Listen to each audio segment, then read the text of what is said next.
It is 10 o'clock, and I would like to call to order today's meeting of the Board of Psychology Licensure Committee. Ms. Proto, could you please call the roll?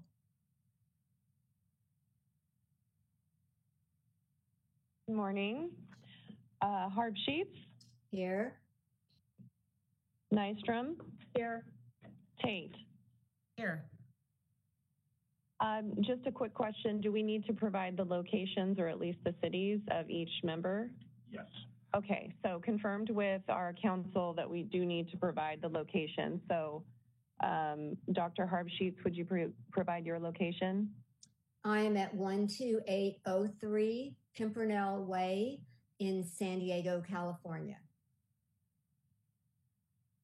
Thank you. Ms. Nystrom? I am located at the Department of Consumer Affairs building at 1625 North Market Boulevard in the El Dorado Room in Sacramento, California. Thank you. And Dr. Tate, would you please provide your location? Absolutely. I'm located at 2888 Eureka Way, Suite 200 in Redding, California. Thank you. Roll is complete. Thank you. Okay, good morning to everyone, and I'm happy to welcome all of you to today's Licensure Committee meeting. Before we move to public comment for items not on the agenda, I would like to share with everyone a few logistical items. Please turn your cell phones and other devices to silent, and also please mute your telephone unless you are speaking. If you're attending today's meeting and would like continuing professional development credit, Ms. Proto will let us know now how you can receive that credit. Thank you, Dr. Harbsheets. Good morning.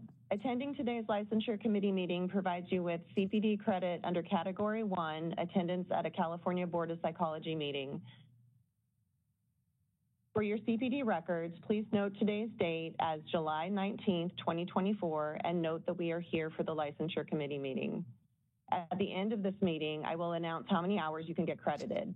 If you called into the meeting, please email bopce@dca.ca.gov.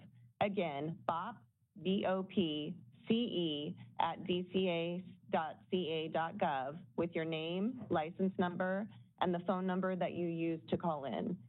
If you signed in using the computer or mobile device, your attendance is automatically documented and no further information is necessary. Back to you, Madam Chair. Thank you. Okay, as indicated on our agenda, we allocate time for public comment for items that are not on the agenda at the beginning of our meeting. And additionally, we welcome public comments on any items on the agenda, and it is the committee's intent to ask for public comments prior to taking action on any agenda item. Public comments are instrumental to our meetings and add to the vibrant discussion on matters before the committee. If you're making a public comment, please do not identify any licensee or registrant of the board by name or any individual issue or specific licensure application or qualification questions in order to avoid prejudicing future action that may be required of board members in our capacity as a deliberative body in enforcement proceedings. Any specific concerns need to be addressed directly with board staff. Note also that any written comment received is added to the written record for today's meeting. Please be respectful of our time constraints and the need to conduct and complete the committee's business. If there are several members of the public seeking to comment on an item not on the agenda or on a particular agenda item, I will set a time limit on each speaker to ensure maximum participation by all in the context of a busy agenda. I would please like to ask the moderator to open the box so we can begin to take public comment, again, for items not on the agenda. All right, we are open for public comment on items not on the agenda. If you wish to make a comment, please raise a hand by tapping that hand button at the bottom of the screen. Dial-in users will need to dial *3 to raise a hand. If you have a keyboard available, we have a Q&A box in the lower right-hand corner of the screen where you can type the word comment. If you wish to get in the queue, the Q&A box is for technical questions. It is not to address the board unless you have no microphone available to you. With that said, we'll be giving people 2 minutes to speak, and I'll give you a 30-second warning before your time expires. Our first request comes from Ted Scholes. Hold on just a moment. We're going to send you a request to unmute your microphone.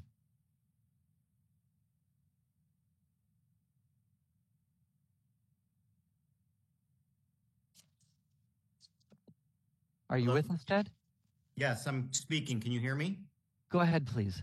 Okay, thank you very much. My name is Ted Scholes. I am the Vice President of Academic Affairs for the Chicago School.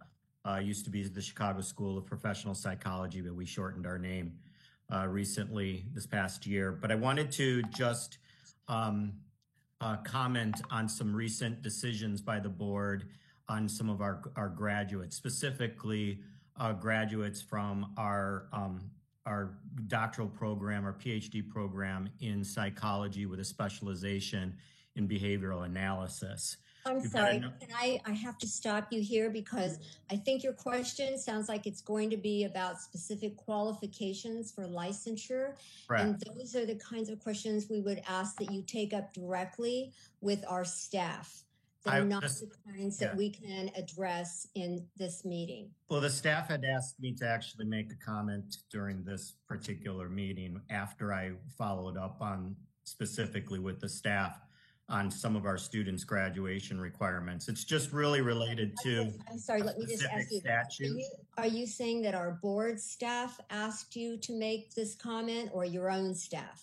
No, the board staff invited me to come to this meeting to make a comment. Okay, so you're going to comment on what you were told by the board. Is that correct? Correct. Okay, that's fine. You can just say what the board has told you. That's absolutely fine.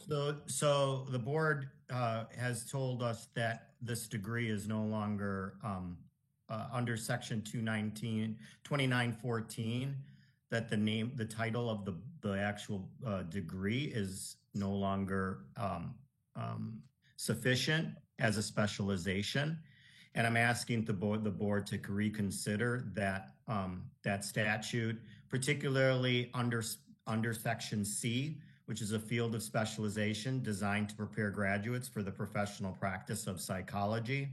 Under Section 2914, we've written numerous letters to the board showing specifically how the curriculum does meet the requirements for graduates for the professional practice of psychology.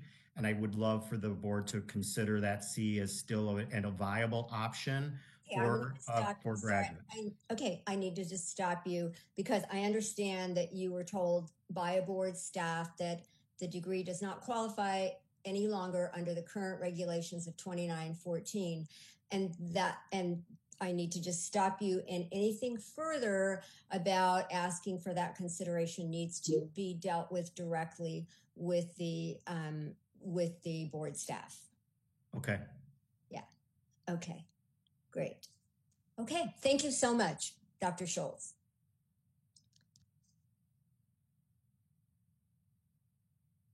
All right. That was our only request for public comment for items not on the agenda. Okay. Wait, hold on. We have a new hand raised. Okay. Michelle Watson, hold on. We're going to send you a request to unmute your microphone.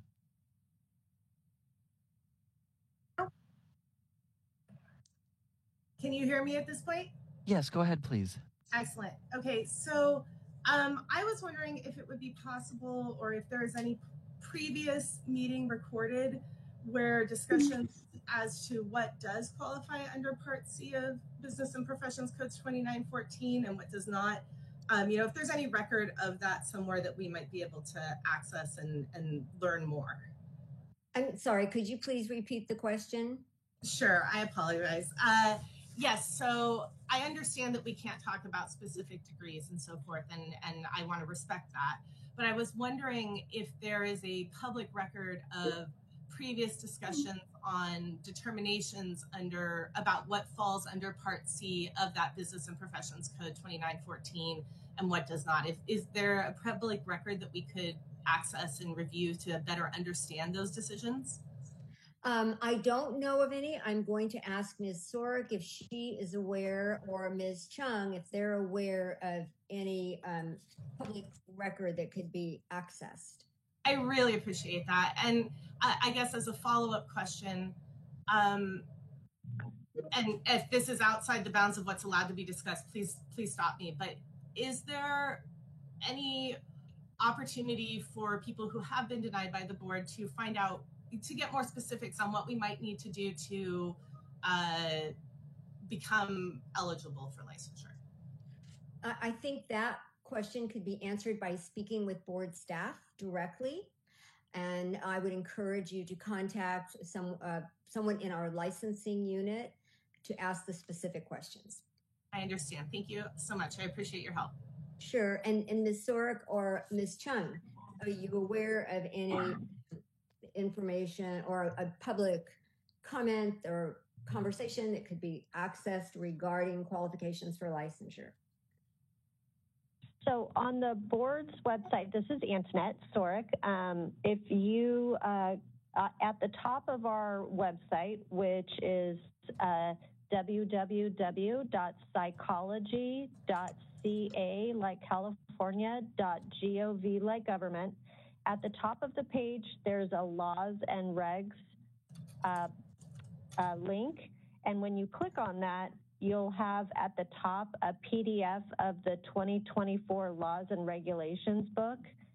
In that laws and regulations book, there's a citation for Business and Professions Code section 2914, and that is a public record of that particular requirement for licensure as far as the curriculum that is acceptable for purposes of licensure.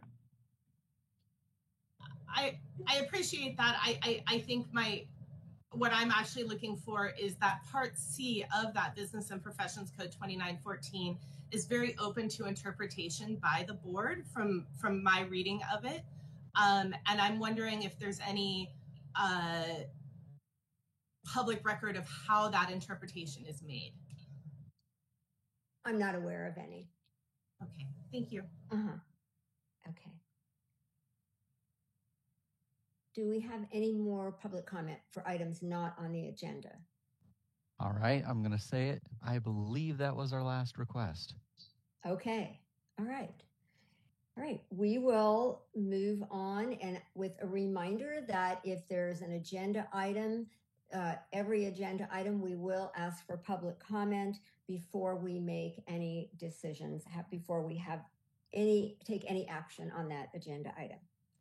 So we will now meet in open session and look at agenda item 4, which is the discussion and possible approval of licensure committee meeting minutes from the February 2nd, 2024 meeting. Committee members, do you have any comments? No comments. I'll make the motion to adopt. Okay. I'll second that. Seconded by Dr. Tate. Ms. Proto, will you call the roll? Public comment. Chair, could we just make sure that we ask for public comment? Oh, I'm sorry. Thank you. Yes. Could we have any public comment on agenda item 4? Starting with WebEx, if you'd like to make a comment, please raise a hand by tapping that hand button at the bottom of the screen. Dial-in users dial *3 to raise a hand, and we will call on people in the order we have requests. This is for comments on the motion to adopt the minutes. As a reminder for our mobile device users, if you're having trouble finding that hand button, you have 3 different screens which you can access with the ellipses button. That's the ... And you will need to cycle through those 3 screens in order to find your hand. We're going to take just a few more seconds to see if we have a request for public comment.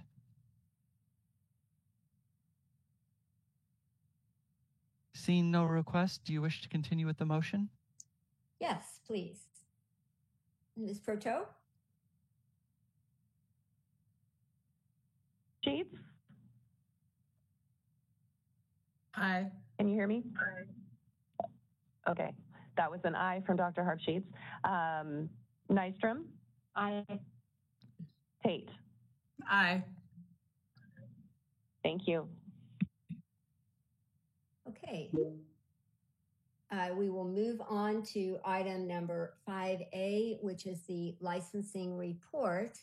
And I would just like to let all attendees know that as we move through the open session of the meeting, at the close of business of the open session, the committee will move into closed session and we will not be returning to open session, so that will be the end of the meeting for participants who are not on the licensure committee. Okay, 5A, Ms. Zhang, can you please begin the licensing report? Thank you, Dr. Harpsheet. My name is Mai Zong. I'm the licensing and breeze coordinator with the board. I'll be presenting on the licensing report. For agenda item 5A, I want to note that on the population table listed for each license type per fiscal year provided at the top of the memo on item 5A, as the first asterisk indicated, it only lists the license status for current and active, military inactive, and military active for psychologists. Dr. Harpsheet recently brought up a good point that we should also include the retired license status for psychologists in this population table as well. Therefore, moving forward, we will include licensing and retired license status on subsequent licensing report. Currently, the total number listed for psychologists is 22,665 for the 24-25 fiscal year. If we add the 479 licensing and retired license status as indicated on attachment A, the total should have been 23,144 for the number of psychologists for the federal fiscal year 24-25 column. Then moving along to attachment A, it is a snapshot of the number of psychologists, psychological associates, and psychological testing technician, and each status at the time the report was generated. On attachment B, we have the data, which is a snapshot of number that were pulled on July 1st, 2024. On the psychologist application workload report, there are a higher number of candidates taking the CPLEE in May and June, and we have observed a similar trend of increased CPLEE test takers in the previous year for these months as well. It could possibly be that candidates are finishing their hours and at this time, and they are eligible to take the CPLEE, or we call it the complete. And then for the psychological associates application workload report, we have an increased trend of initial application in June 2024. And the initial application increase could possibly be due to students graduating and are ready to start accruing supervised professional experience hours. For the psychological testing technician, the number of applications seems to fluctuate throughout the month, but overall the number of applications received are pretty manageable. And then we have on attachment C, it provides the number of application and notification received in the last 12-month period from July 2023 to June 2024. In comparison to the same 12-month period in 2022 and 2023, there has been a decrease of 361 psychologist application and 132 psychological associate application. Then we have an increase of 76 psychological associate notification. Again, looking at the psychological associate application, we have received a higher number of applications in May and June, as indicated on attachment C. Then moving on to attachment D, It provides a 6-month overview of average application processing timeframes and business days. The average processing timeframes for the psychologist application and requests appear to be static for the last few months. However, there has been an increase in the application processing time for the psychological associates application and notification to add or change supervisor. We speculate that the increase may be due to the increased number of applications received in the last couple months. However, for the most part, staff are aware of the increased psychological associate application, and we are working diligently to process these applications. Lastly, I want to provide an update that as of July 1st, 2024, AB 883, which is the SkillBridge expedite of application for licensure, has been implemented. A brief background of AB 883 is that the board will expedite licensure application processing for service members who are enrolled in the U.S. Department of Defense SkillBridge program and are able to provide sufficient verification documents. The board has updated our application to include the SkillBridge question to identify if applicants may be eligible for expedite application processing. And that would conclude the licensing report. I will be glad to answer any questions. Thank you, Ms. Zong. Any committee member questions? No? Okay, could we please open the box for public Sorry, comment? Dr. Harvey, this is Ms. Nystrom. I do have one question. I was just curious that as we are seeing more of the psychological testing technicians apply for licensure, if there's any, if you're seeing any what am I trying to say? Any glitches or delays, or is it pretty smooth? Are you asking about the application process itself? I am. Thank you. Yeah, Ms. Song. Not anything particularly with the psychological testing technician application process. I can defer to Stephanie if you have heard any other concern about the application process for the PTT. Thank you, Ms. Song. Ms. Nystrom, thank you for the question. It doesn't appear to us that there are glitches at the moment. It seems that the new process is going pretty smoothly as we launch the online-only application process for psychological testing technician. So they're able to utilize our bridge system to apply and make payment and all that. And then staff is also getting used to this new workflow, how to, make the managing and then incoming application and the processing of this new application. So nothing particularly that we are aware or any glitches that we're aware of currently. Thank you. Any other Thank you. Thanks. Any other committee questions? Okay, hearing none, could we please open the box for public comment on the licensing report?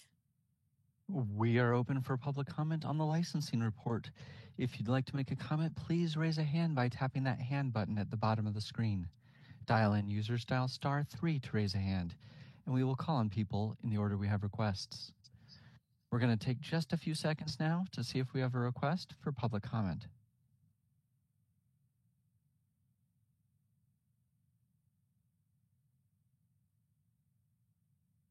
Seeing no request for public comment, you wish to continue with the agenda? Yes, please.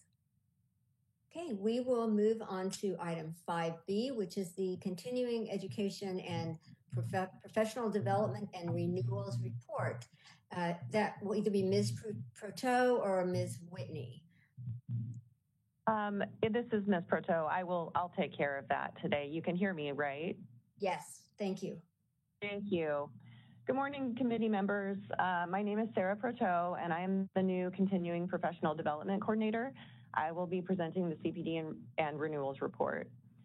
Between January 2024 and June 2024, 87% of psychologists renewed as active. The retirement count for approximately 5% of the monthly applications that were processed.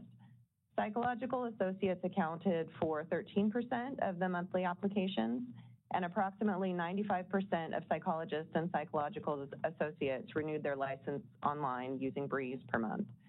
This information is provided on attachments A and B.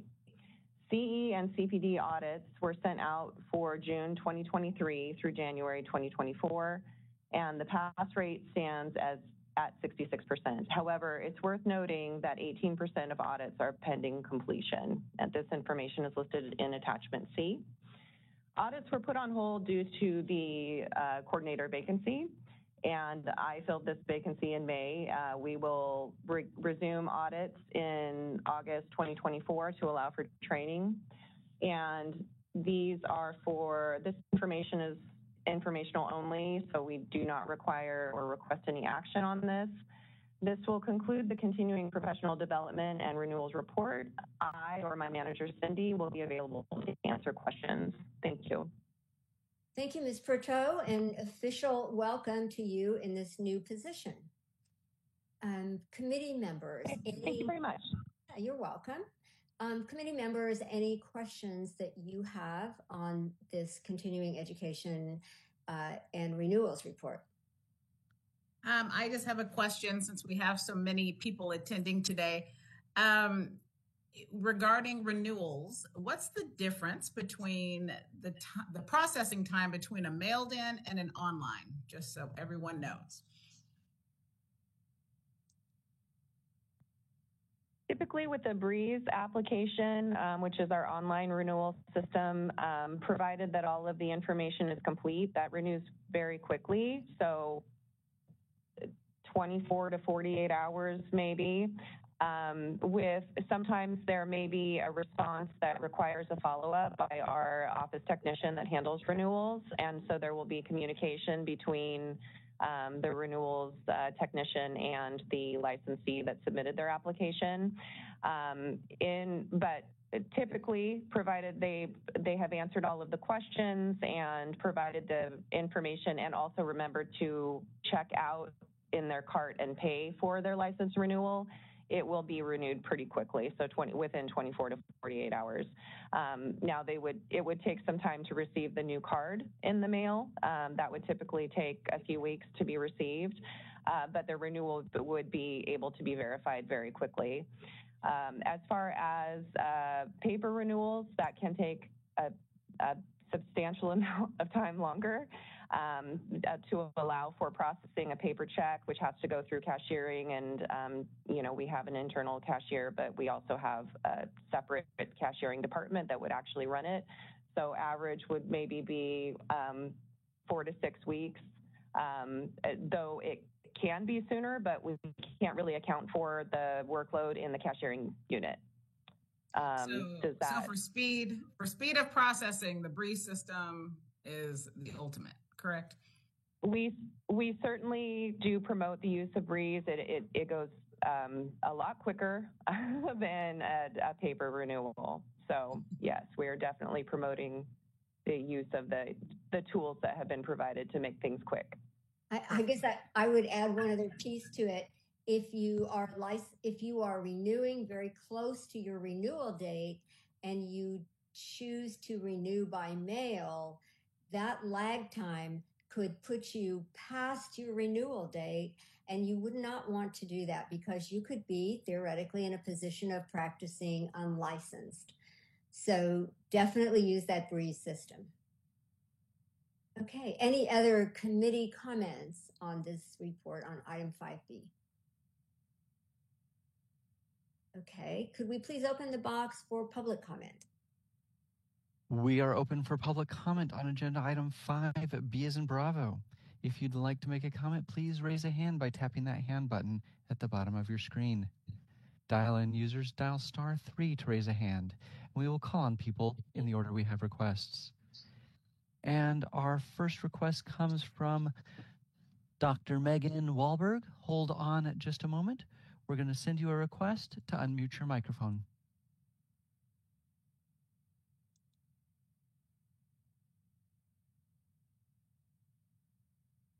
hear Dr. me? Wahlberg?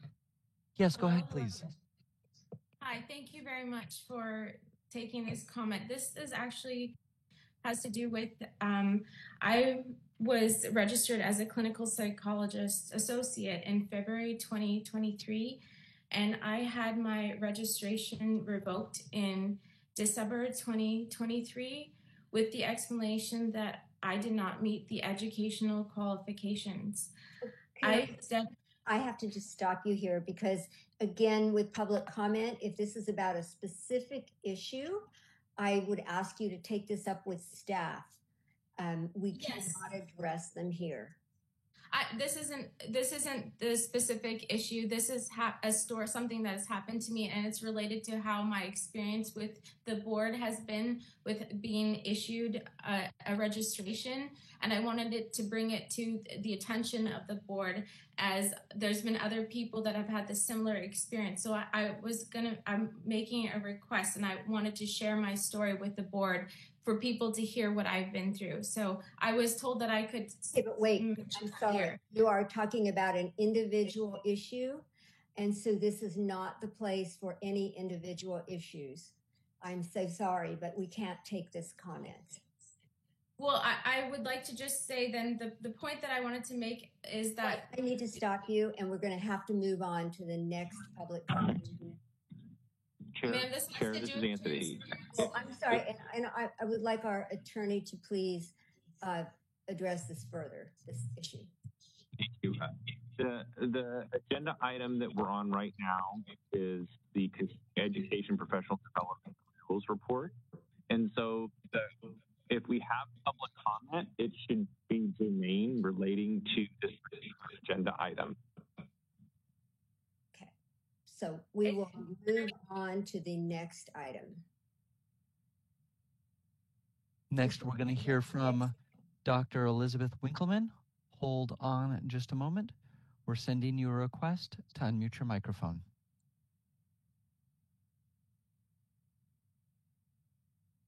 Winkleman from the California Psychological Association. I have a question. It's not really a comment, but about the pass rate for the continuing education and continuing professional development. 66% seems pretty low to me. And I'm wondering two things. One is, how does that compare to previous pass rates? And also, if it would be possible to identify what are the most common types of deficiencies that people are encountering who do not pass the audit. Thanks. Okay. Ms. Proteau or Ms. Whitney, would you like to address that? We can provide data at the next meeting with comparative pass rates going back. At this point, as you know, I'm very new to the role, and still kind of getting my sea legs here. So to speak to that would be difficult, but we can provide more data at the upcoming meeting, Dr. Winkleman, if that would be okay. I think also when we see 66%, it's an average and includes this lower number because people haven't fully responded yet. So that, I think, pulls down that number. But if you look at, for example, June in attachment C, and that's 89%, then we see 96 and 90, and it starts to come down because we're still waiting for information. So in a sense, it feels artificially low. But Ms. Proteau and Ms. Whitney, would you agree with that observation? That is correct, Dr. Harpsheets. Okay. But it would be good if you could provide at the next meeting, or perhaps at the board meeting in August, when we have this report, some of the reasons for not passing the audit. Yes, we can add that to the agenda item that we already have listed for the report. And we can just include that in the report. Not a problem. That would be great. Okay, I just wanted to thank you for giving more data on that. The reason is just to help people who, for example, get in touch with California Psychological Association about how to comply, just to know what are the typical problems would be helpful. And also, so just to clarify, the 66%, it's not really 66% then of the renewals that have been reviewed. It's 66% of all the renewals that have been submitted. So that's... Yeah, the audits, all the audits that have been requested, but there are so many people that haven't yet responded because they have enough time to respond. So that's why it's artificially low. And you can see by looking at the June numbers, and then it just starts to kind of decrease in general because of waiting for information to be, for the board to receive the requested information. Okay, so that makes sense. Thank you. Any other public comment? Those were all of our requests for public comment. Okay, great. So we will move on to agenda item 5C, which is the examination report. And I will welcome Ms. Hanson, who is also new in this position for us. So this is our first time with her, hearing her provide the examination report. Thank you. Thank you, Dr. Hardsheets. Yeah, so the EPPP is a national exam required for licensure in California, and the average pass rate in 2024 so far is 39%. The average pass rate for first-time takers is 61%. So the 2024 pass rates, they're pretty consistent so far with previous years. The CAPLE, the California state exam for licensure, the average pass rate is 81% so far in 2024, and the average pass rate for first-time takers is 80%. The 2024 pass rates are consistent with previous years. This will conclude the examinations report. Okay. Committee members, do you have any comments or questions? Not for me, thank you. Done here, thank you. Okay. Could we please open the box for public comment? We are open for public comment on 5C as in Charlie. If you'd like to make a comment, please raise a hand by tapping that hand button at the bottom of the screen. Dial-in users dial *3 to raise a hand, and we will call on people in the order we have requests. We're going to take just a few seconds now to see if we have a request for public comment. As a reminder to our mobile device users, you may need to hit the ellipses button, that's the ... in order to find the hand. Looking around, I see no request for public comment at this time. Okay, thank you very much. And we will return to the next item on the agenda, item number 6. This is barriers to telehealth survey. At the November board meeting, we were presented with the responses to a telehealth survey.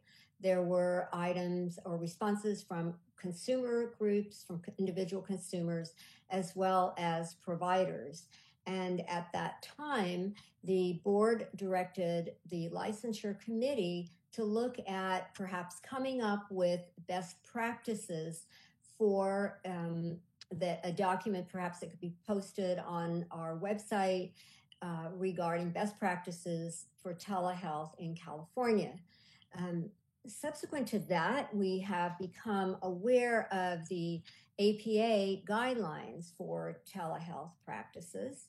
And there is certainly a telehealth competency credential. And so what we would like to do today is to have a discussion about what we would see as a committee that we could recommend to the board as perhaps a document that either we develop or that we identify as potential sources we could refer licensees to for guidelines on best practices for telehealth practice in California. So let me open it up to our committee members. What are your thoughts?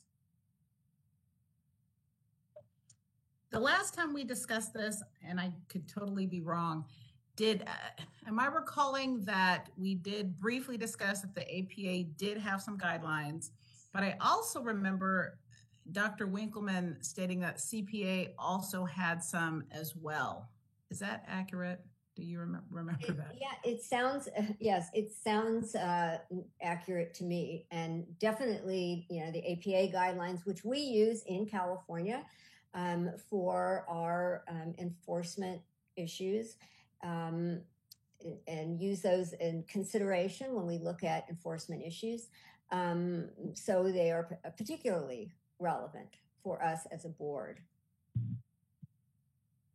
Okay. Dr. Harpsheets, this is Julie Nystrom. I also, as I was looking at some of the guidelines for the APA, it looks like they were just recently updated for June of 2024 as well. So I feel like if those are something that our board is currently using and that it's been updated, so it seems that it's not, you know, out of date. Yeah, it seems like perhaps we could identify in a document what are some of the resources people could look at for best practices on telehealth and cite those guidelines. But trying to reinvent the wheel, coming up with our own, doesn't feel like a good use of time. And we're not necessarily experts ourselves on telehealth best practice guidelines. So, what are your thoughts? What are your thoughts about what we might report to the board at when this is next on the agenda? Ms. Sorek, can I ask a question? Is there a way to integrate the APA and the CPA into a one pager for us with a link to the APA and the CPA, so we aren't reinventing the wheel, but providing the highlights or the best practices expectations? I'm trying to think of not reinventing the wheel, but having some kind of one pager. And let's remember too, by the way, that we have the enforcement committee, which will be doing their part and looking at the legal aspects of it in California, and the outreach committee, which you chair, right, Dr. Tate, addressing another aspect of it. So this will be one piece of a larger document, it sounds like to me. But yes, Ms. Sora, could you please respond to Dr. Tate? Sure. I think one potential option, I'm just kind of thinking out loud here, but if the committee believes that the CPA guidelines and the APA guidelines would be a helpful resource for our licensees, I would recommending possibly to the board as a follow-up item, doing a fact sheet on kind of giving some context to our licensees that we conducted this survey. As a byproduct of the survey, this is what the board tasked itself with. As a follow-up to the licensure committee task, we're providing the following resources to our licensees as a way of providing some guidance on some best practices for the provision of telehealth. And we could put that fact sheet on our website. We could reference it in an article, but at least that would give it some context. We could refer back to the survey, have another opportunity to link up to the survey results. And I think the more our folks can access that survey information, the better, because I think it kind of adds some context to it and give some background on why the board is kind of looking at this issue.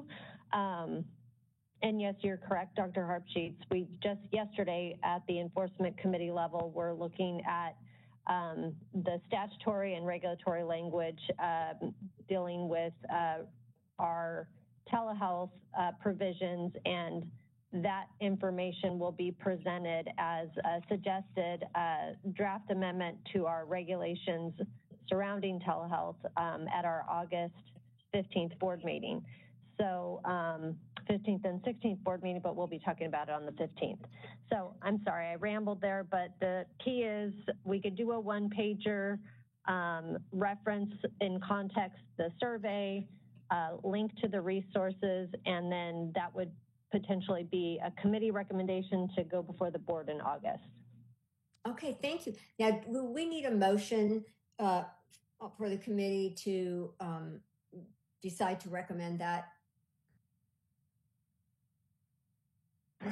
Maybe Mr. Payne can tell. Yes. Yeah, Chair, I would recommend that the committee make a formal recommendation with a vote for that to get it out of the committee. Okay. Okay. Would anyone like to make that motion? I can make the motion that we, in response to the directive from the board to come up with the best practices direction that we can offer to our licensees for telehealth practice, we provide or we develop a document that includes various resources that they can use, that licensees can use in their work in the telehealth area. Do we need to include the fact sheet within that, or did that cover it, Mr. Payne? The motion right now doesn't specifically include the fact sheet. It includes multiple resources. Obviously, a fact sheet could be one of those. Okay. So it's not necessary. Okay, then I second that motion. Okay. Let's open the box for public comment. We are open for public comment on agenda item 6 and the motion. If you'd like to make a comment, please raise a hand by tapping that hand button at the bottom of the screen. Dial-in users dial *3 to raise a hand, and we will call on people in the order we have requests. And we have a couple of written comments. For those who wrote comments into the Q&A box, please raise a hand, and we will call on you to voice those comments in front of the board. First, we're going to hear from Dr. Elizabeth Winkleman. Hold on just a moment. We're sending you a request to unmute your microphone. Hi, it's Elizabeth Winkleman again from the California Psychological Association. I just wanted to clarify that CPA does not have its own telehealth guidelines. We do often refer people to the APA telepsychology guidelines, and I want to support the board's idea of putting resources on the website at the Board of Psychology's website. I think that's a very good idea. And making sure that, by referring to existing resources, that ensures that people are not having like inconsistent requirements or recommendations that they would be looking at. So thank you, and just wanted to clarify about CPA. Thank you. Oh, thank you, Dr. Winkleman. Thank you, Dr. Winkleman. I didn't mean to throw you under the bus. Next, we're going to hear from Sheila J. Henderson. Hold on just a moment. We're going to send you a request to unmute your microphone.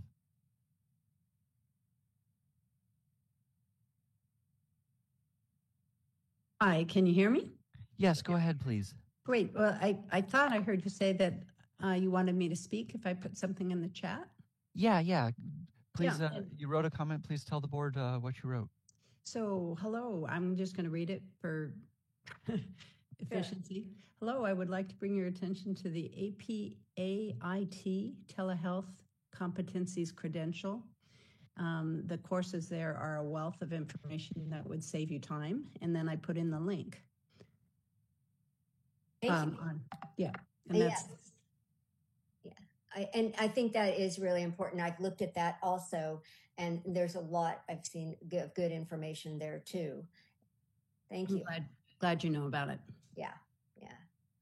And this is the moderator. I'll make sure that link ends up in the notes in the final presentation to the board. Thank you. Next, we're going to hear from Kamal Brahia. I apologize if I've butchered your last name. Please correct me.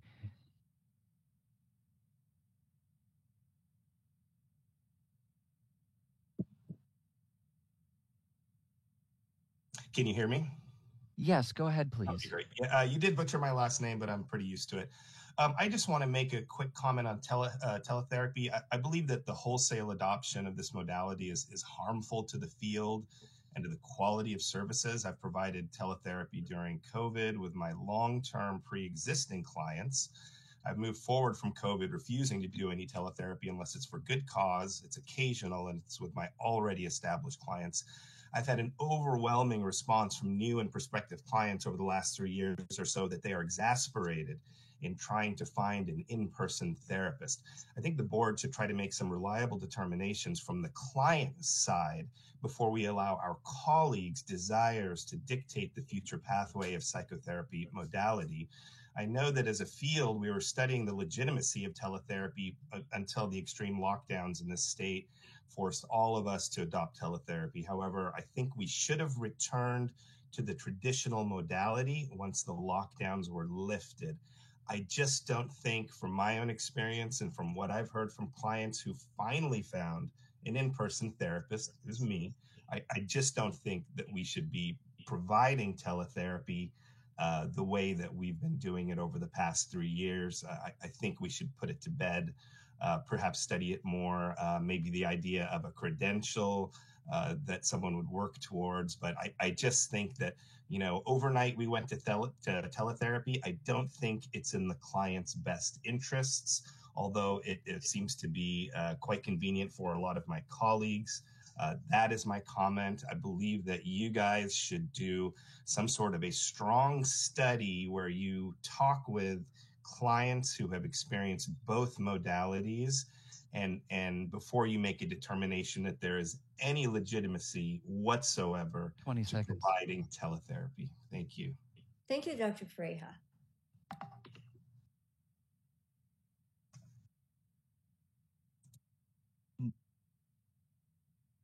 Next, we're going to hear from Damon Wood. Hold on just a moment. We're sending you a request to unmute your microphone.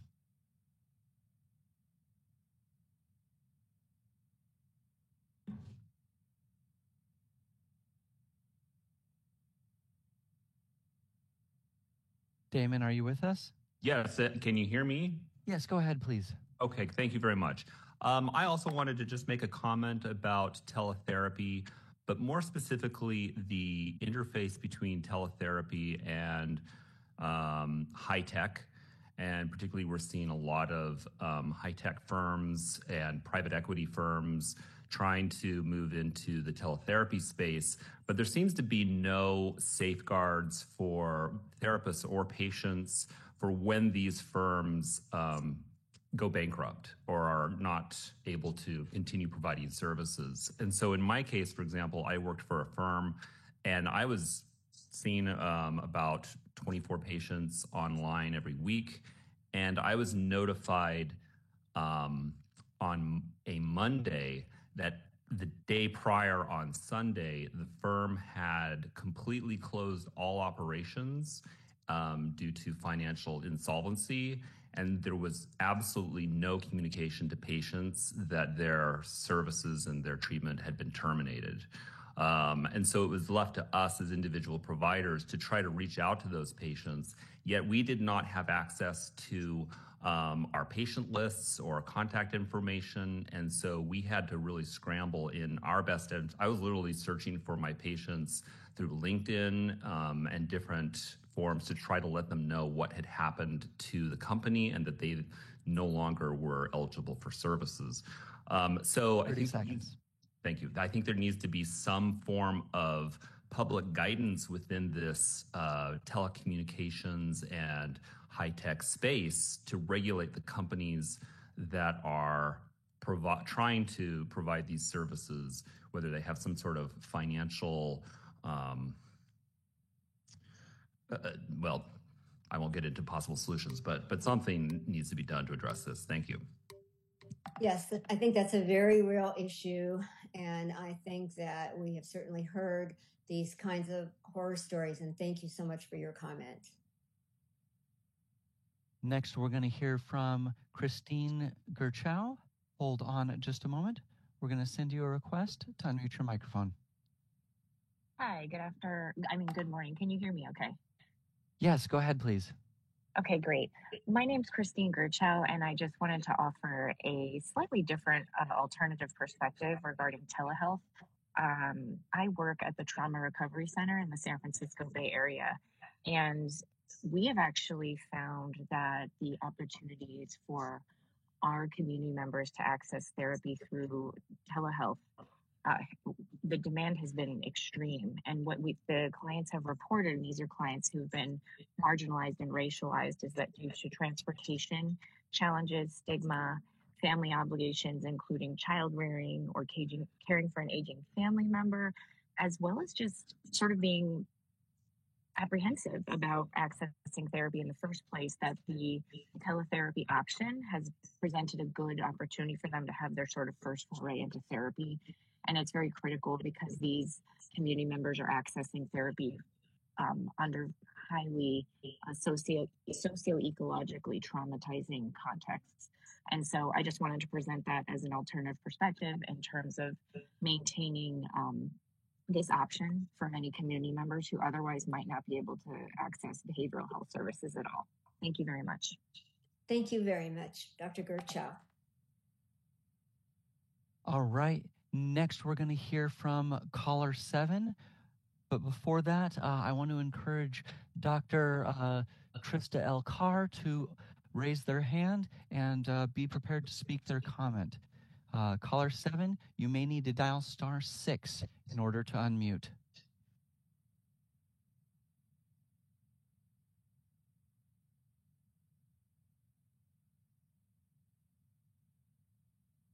Yes, hi. My name's Karen Williams, and I'd just like to make a brief comment on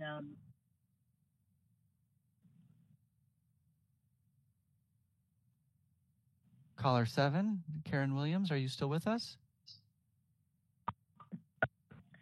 yes, can you hear me? Yes, start over, please. Okay, yes, I just wanted to make a brief comment, an additional comment on the telehealth.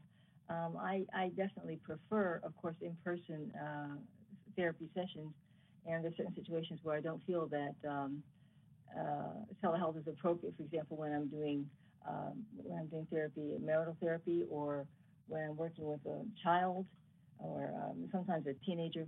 But there are times when a person has difficulty accessing any type of mental health services, or because of distance, or just the difficulties that they are having, the type of problem that they're having. They have difficulty accessing in-person services or any services at all. So I think it is a good idea, not constantly, not all the time, not for everyone, but I think it's good to have it as an option for those persons who don't have any other option at all. That's my comment. Thank you very much. You're welcome. It's always good to have various perspectives. That's what we look for in our public comment. All right, next we're going to hear from Dr. Trista L. Carr, and then we're going to hear from Mark Loesch. Hold on, Trista. We're sending you a request to unmute your microphone. Good morning. Can you all hear me all right? Yes, go ahead, please. Okay, yeah. So I have been working with my clients, my patients in my private practice since 2013 via telehealth and well before COVID, obviously, as that is a very effective way to work with individuals, as was mentioned previously, who have otherwise difficulty getting those services. So I would highly suggest we not limit the ability for people to provide telemental health services. At the same time, I agree that it would be helpful to have some sort of way of protecting the public from the situations, the horror stories that were mentioned a while ago, where these massive companies, start providing a large number of services and then shutter overnight. That is definitely something that needs to be monitored. However, making it more challenging and more difficult for people to, for licensed clinicians, individual clinicians, to be able to provide these services, I don't think is helpful or wise. Thank you. Thank you very much. All right, next we're going to hear from Mark Loesch. I hope that's how I pronounce your name. Please correct me if I'm wrong.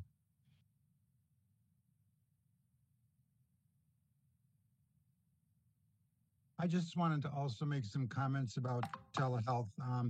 I've spent years providing both in-service,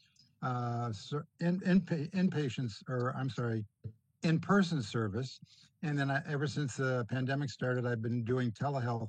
And quite honestly, I've found both to be helpful. I would also want to encourage the board to not consider limiting or preventing both providers and patients from either type of service. Quite honestly, I found that really the relationship is what's key, and some of the most satisfying for me, but also rewarding and productive experiences for the patients have been via telehealth. So I would also encourage the board to really leave both of them open, both for providers and patients. Thank you. Thank you. Do we have any more public comment? That appears to be our last request for public comment. Okay, thanks. Before we get back to the committee and begin the vote, I just would like to remind everyone that the issue on agenda item 6 is not whether or not to cancel the opportunity for our providers to offer telehealth services, but to develop some written guidelines or some ideas and resources to help California providers in providing ethical telehealth services. So let me go back to the committee. Do we have any more comments from our committee members or questions? I don't hear any. So Ms. Proto, could you please call for the vote? Yes, thank you. Harb Sheets. Aye. Nystrom. Aye. Tate. Aye. Thank you. Okay. We will move on to agenda item 7 to review proposed changes to the extension request guidelines. And I would like Ms. Chung to share with us what the proposed changes are and the rationale for that. Thank you, Dr. Hotcheats.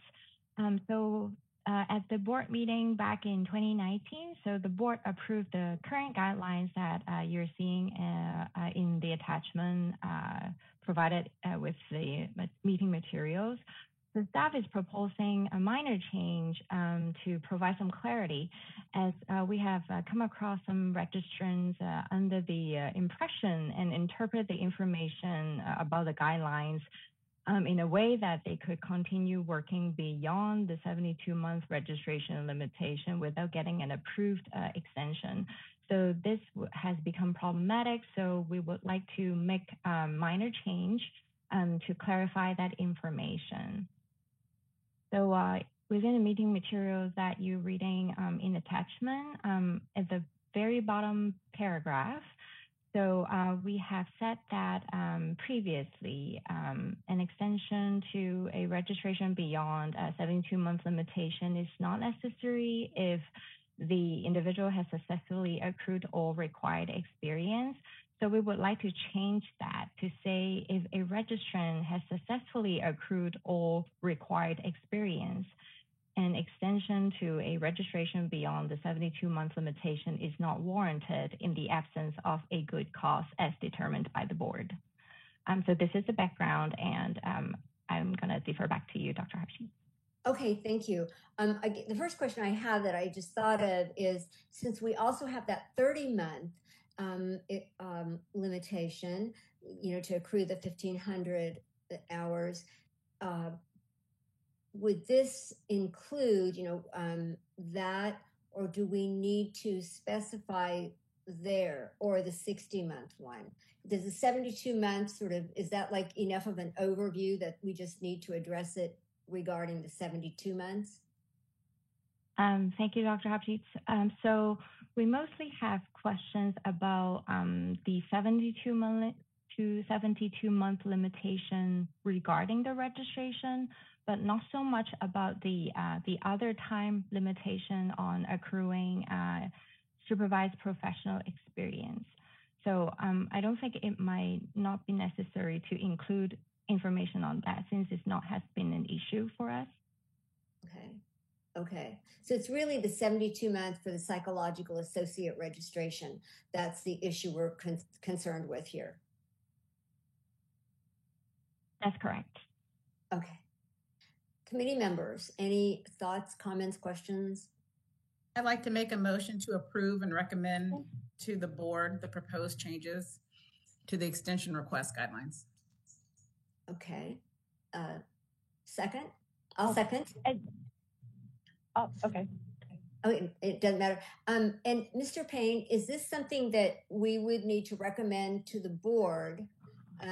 Or is this something based on those more recent changes that the committee can decide?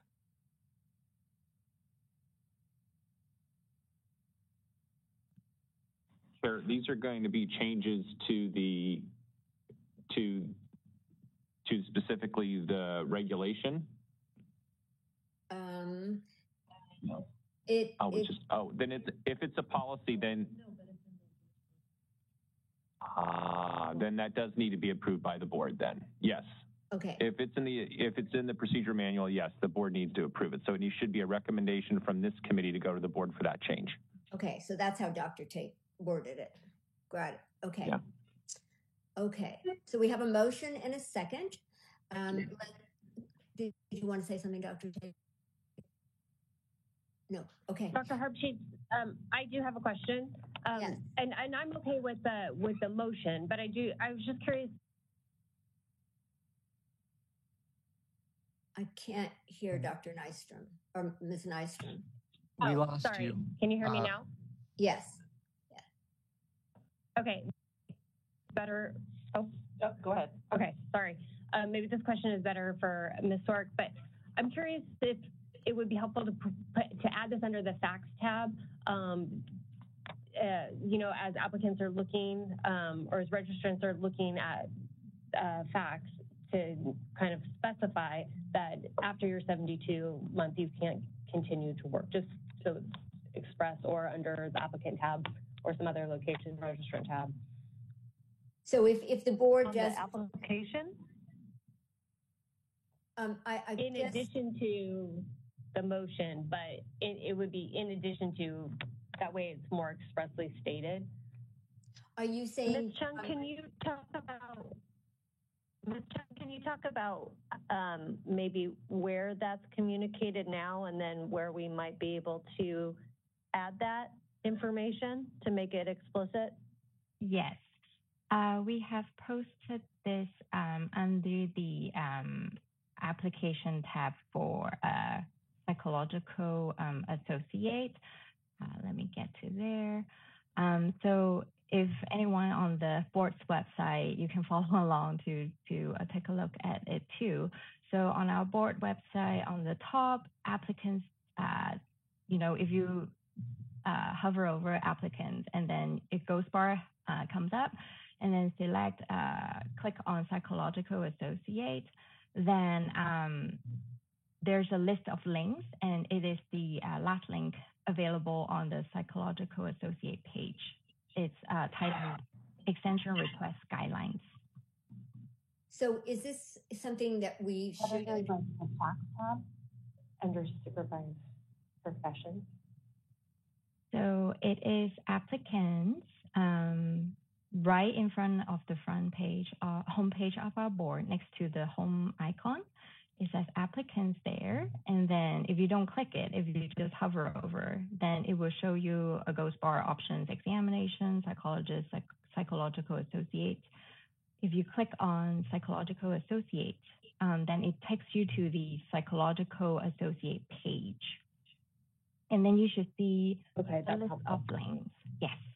And also it is available to the psychologist page as well. It's also at the last link listed on that page, because this is also regarding the time limitation to accrue their professional experience hours. So we put it in both places currently. Okay, and then under the facts tab, under supervised professional experiences, is it there as well? Oh, I see what you're saying. You're saying about the applicant information page, not the specific application. Oh, got it. Yeah, we can definitely add that there if that's helpful. So we can add a link to. Just a thought. Thank you. So do we, I don't think we need to, but do we need to modify the motion to include that recommendation? That's not necessary. Okay, great. Okay. Any other committee comment before we open for public comment? Okay, could we please open for public comment? We are open for public comment. If you'd like to make a comment, please raise a hand by tapping that hand button at the bottom of the screen. Dial-in users dial *3 to raise a hand.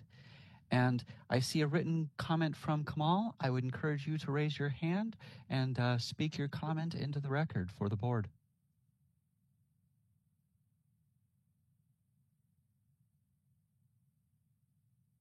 We're going to wait just a few more seconds before we close public comment.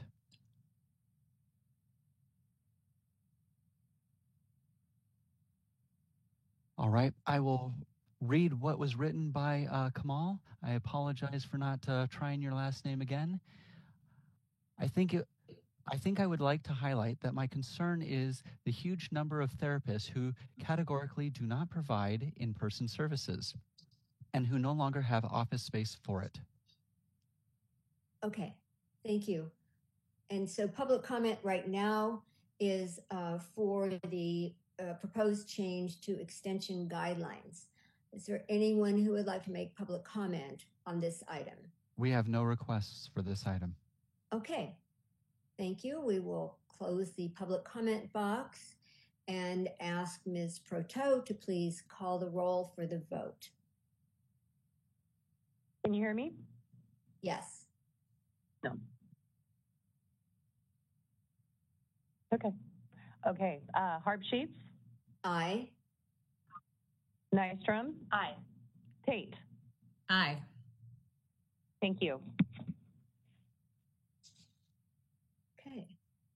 Okay, we will move on to agenda item number 9. And this, number 8. And this is to review a courtesy document. It's in the hand carry items, regarding a weekly log for supervised professional experience. Let me ask Ms. Chung to give us some background on this item so we understand why we are considering offering a courtesy log on our website. Thank you, Dr. Hochschild. The regulations require a trainee to maintain a written weekly log for all the hours that they have accrued, hours of supervised professional experience that they have accrued towards licensure. However, from time to time, staff will receive comments from a small portion of applicants stating that they are unaware of the weekly log requirement.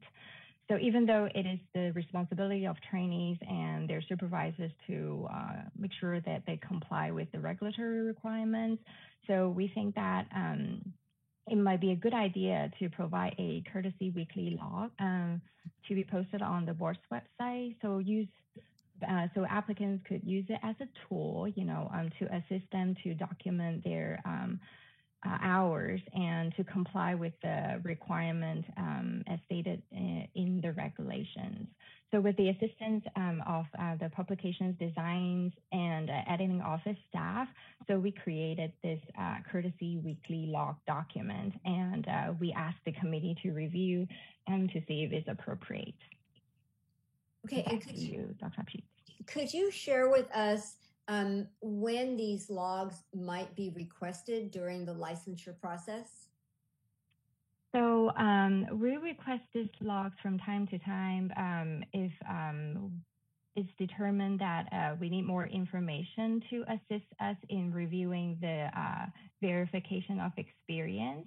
So we don't require them to be submitted from the get-go, but they're required to maintain it pursuant to the regulations and be available when board staff requested them. Okay, great. Okay, committee members, any thoughts, comments, ideas on this courtesy log? I'd like to make a motion to approve and recommend to the board to direct staff to finalize and post the courtesy weekly log on the BOP website to be utilized as a resource. Okay. Second? I'll second that motion. Okay, Ms. Nystrom, thank you. And is this, again, one that we would be recommending to the board? Because it doesn't sound like it's changing regulations. So, Mr. Payne, is this something that we would be recommending? This is something I think because the board would be directing staff to do something, we want to make sure that the entire board is on board with it. So to underscore Dr. Tate's motion, I would make it a recommendation to the board to approve. Okay, thank you. And Dr. Tate, I shouldn't question anything. We have a motion, and let's open this for public comment. See if we have any on this log. We are once again open for public comment. If you would like to make a comment, please raise a hand by tapping that hand button at the bottom of the screen. Dial-in users dial *3 to raise a hand. And as a reminder to our mobile device users, you may need to hit the ellipses button, that's the ... in order to find your hand. Our first comment comes from Dr. Elizabeth Winkleman. Hold on just a moment. We're sending you a request to unmute your microphone. Thank you. First, I want to thank the staff and the committee for developing and suggesting the approval of this log. I do think it will be helpful for people to make sure people know they need to keep a log, but also to make keeping the log easier. I have a suggestion and a question. My suggestion is to make sure that there's language when this is posted clarifying that it's a courtesy form, meaning that it is not a required form. Because I think that probably everybody on this call understands that's what courtesy form means, but I think it would be good to clarify that. Maybe either on the form itself that it's not required, or in other language associated with before somebody clicks on the form, that it is recommended but not required. Mm-hmm. And secondly, I wanted to ask about, there is the option that the weekly log, that it's unsatisfactory, that the supervisor might say, no, the duties were not performed in a satisfactory manner. So my question about this is, one is, should there be something about please explain if there's a no? And secondly, do people simply, what happens if somebody hands in a verification of experience or a log saying that no, it was unsatisfactory? Do most people simply not submit it because then it's not going to count towards their hours? Or is 20 seconds. Yeah, or how is that handled, and is it acceptable to simply not submit the log if there's a week that was not sufficient? Okay, Ms. Chung, could you please respond to that? Thank you, Dr. Winkleman. So first off, thank you for the suggestion for the language to clarify the courtesy form. So we did have like a sentencing on the form currently to say that this form is provided for your convenience to help you meet the requirements pursuant to the California Code of Regulations, Section 1387.5. So this is the language that we have used to clarify that courtesy form. But if it's not sufficient, please let us know, and then we could add any language that you add and review any language that you suggest for us to, and add it to the form as appropriate. So second, about your question, so on the option of if the supervisor check the box for unsatisfactory. So because we relied on our licensed psychologist, a primary supervisor, to let us know what happened, and then we trust that in their expertise and knowledge about the ability and performance of the trainee, they're usually very thoughtful. If they ever check that box unsatisfactory, they would usually include a detailed explanation explaining what is happening and why did they think that these hours are not up to the standard per their assessment. And then if we have more questions, we will ask more. And then if we have additional questions, sometimes we will include this and seek our licensure committee to take a look at it if we have like more questions to weigh in on if what is the next action we need to take. So I hope that answered your question about that, Dr. Winkleman. If I've missed anything else, please ask your question again. Thank you. Ms. Chung, that's very helpful. I would suggest that if form is not required and provided for your convenience, it might be helpful. It's not necessary. It's up to your discretion.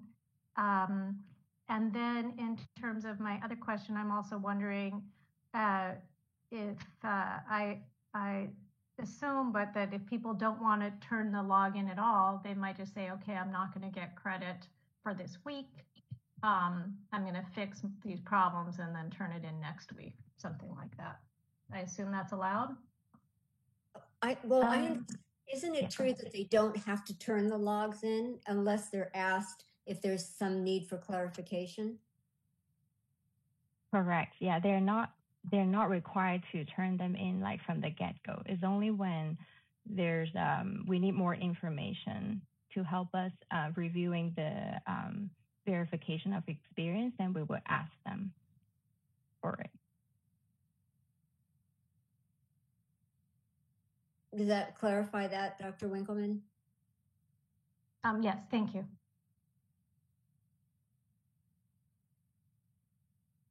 All right, next we're going to hear from Anita Pedersen. Hold on just a moment. We're sending you a request to unmute your microphone.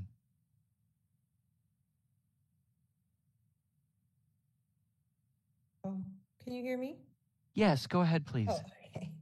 I'm a licensed psychologist and I'm a professor. I work with marriage and family therapy candidates, so not doctoral candidates. But when I was looking at the form, one thing that I thought might be a point of confusion for students and trainees is the list of psychological duties performed. Although I think as someone who is already licensed, I feel like I could probably judge what you mean when you say that. Something I do a lot in my work as a professor for MFTs is help them with these forms.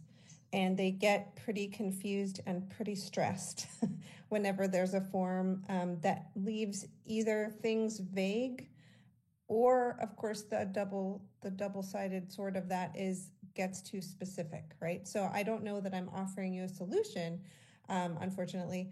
I'm just bringing up that I do think that the fact that it just says other duties might be vague enough that students get a little confused and stressed and want a lot of guidance from their professors who may in turn, or their supervisors who may in turn come to you. Perhaps a small list of suggestions of what those activities could be, such as clinical hours, et cetera, with something additional such as or other activities as determined by your supervisor or something along those lines. Thank you. Ms. Chung, with those on the supervision agreement, there will be a list of duties to be performed. And with those kinds of items that have already been identified on the supervision agreement, be what would be listed in this category, list of psychological duties performed? Yes. So if they have already talked about what the trainee going to perform, what are their duties, they could rely on their activities or duties listed pursuant to their supervision agreement that they have already completed prior to the start of the experience. And of course, their supervision agreement, any duties, they have to meet the regulatory requirements, because like the definition in the regulations of SPE is quite broad. So they really need to come up and look at the supervision agreement in totality to decide if this is like appropriate for the trainee. Okay, so that would be a guideline. Their supervision agreement, which they would already have, would be the guideline they could use to identify what to be listed on those lines. Correct. Yeah. Okay, thanks. Okay. Next, we're going to hear from Dr. Joy Marquez. Hold on just a moment. We're sending you a request to unmute your microphone. Can you hear me? Yes, go ahead, please. So I am a licensed psychologist and early career professional, and I appreciate this document as a suggestion or what's a courtesy document. But there is a line in the top that says it is recommended to complete this weekly log on a weekly basis. And as a trainee, I would read that to think that this was the log that I needed to use versus a log that was already established by my training site or, signed by my supervisor. So some language that would say this document or another document similar to this form is required for completion on a weekly basis, if that makes sense. Yes, I think, yes, again, important to clarify the expectation regarding the logs and what the trainee should be looking for, and including also what they list on there. I know Ms. Sorek has said that they should not be listing administrative duties. So the regulations that are cited, 1387.5, I think can really help people also. Another guideline about what should be listed on there. Okay, thank you. Any other public comment? There are no other requests for public comment. Okay, I just wanted to make a typo kind of comment under work setting where it says others, plural. I think we don't need the S unless I'm misunderstanding something. Ms. Chung, what were you going to say? If I may, Anita Pedersen, if you want to put your hand back up. Oh.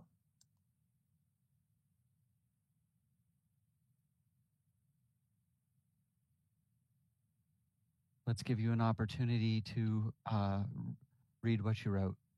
Oh, okay. I'm sorry. Thank you. I didn't know if I could comment again. Can you hear me okay? Yes, go ahead, please. Okay. I think in practice, I think you will find that this might be a little bit, you might need more connection between the regulations that you are saying and what's on the form, because both supervisors and trainees may not go into the depth that you have, obviously, in creating the form when they are completing it. I have seen supervisors who don't seem to understand the forms any better than their trainees. And my concern would be that a supervisor who didn't look into the regulation that you list on the form would put things like administrative duties or whatever else was listed in the supervisor agreement. So I would encourage you to think about what you feel like is the most important thing that from those regulations that should be listed on this form for both supervisor and trainee use. And I had just sort of said that here. It seems like it would be good to refer to student trainees to that guideline to remind them of what to put in that in the list of duties section, like list of duties as determined in the supervisor agreement, something like that, to just help both the supervisor and the trainee. Thank you. Do you think a hyperlink to that section of the regulations, like on this form particularly, could be helpful to direct them to that? That would just be an additional idea. What do you think? Me? Yeah, I think it could. I think that could be helpful. I think some of the things that you mentioned that seem most important, like not listing administrative duties, you might want to actually write it on the form. But I think you really obviously have to pick and choose what you put on the form itself. So I think a hyperlink is a good idea, because then I don't have to do the work of Googling, even though it isn't that much work, of Googling the regulation, and I can just click a link. I think that would be good. Yeah. Yeah. And then perhaps where it says list of psychological duties performed, and it says describe and list each activity below. And at some point on this form to reference the supervision agreement. Also, they might refer to their supervision agreement or something. Yeah. Yeah. I think that would be good. I think as a supervisor, I would be helped by seeing that, definitely. Great. Thanks. Thank you. We also have a request from Dr. Elizabeth Winkleman to speak again.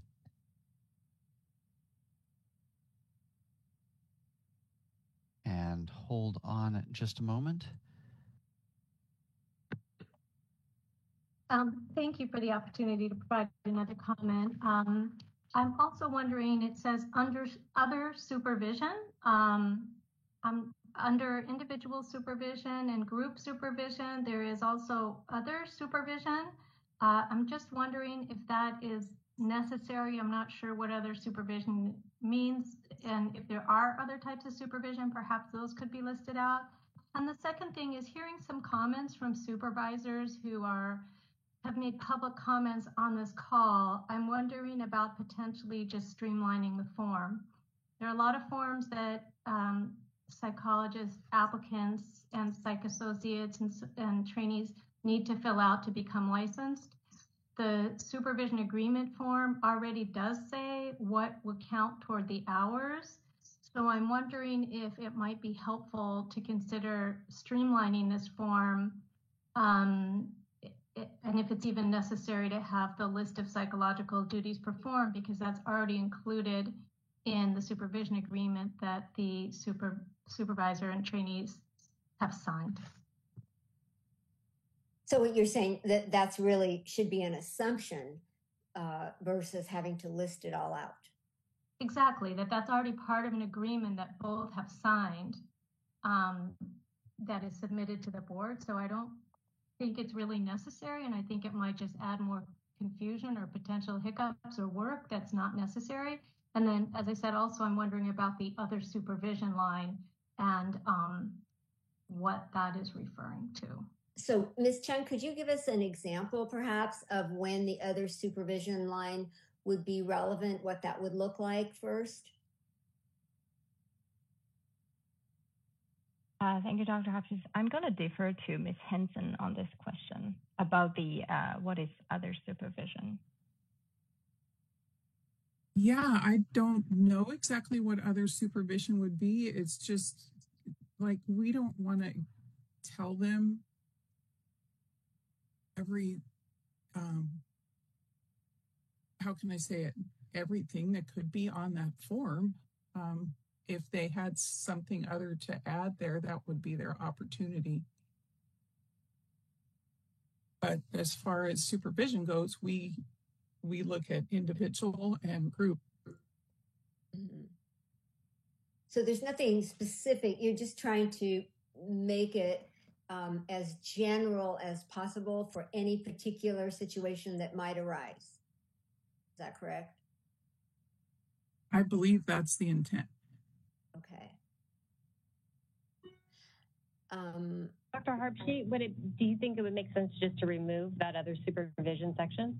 I'm wondering if it might be confusing, right? It might, yeah, I'm just wondering, Ms. Chung, since we don't know of anything, we don't have any examples, could it be confusing? Yeah, we could remove that, for on the form, not a problem. Yeah. But we're just trying to be inclusive, in case they wanted to tell us something else, hey, it's not called this. Maybe they're calling the supervision something else, but in reality, it should be individual supervision. But yeah, we can remove that to eliminate confusion if that's the sense of the committee. Yeah. No problem. And then regarding Dr. Winkleman's comment about the list of psychological duties performed, here's my question. If somebody wrote on there as per supervision agreement and they didn't list things, would that be acceptable? This is a new idea to us, and we haven't really thought about that previously. Mm-hmm. I think because 1387.5 specified the weekly log requirement, so we're just trying to create like a document to help them to meet that requirement.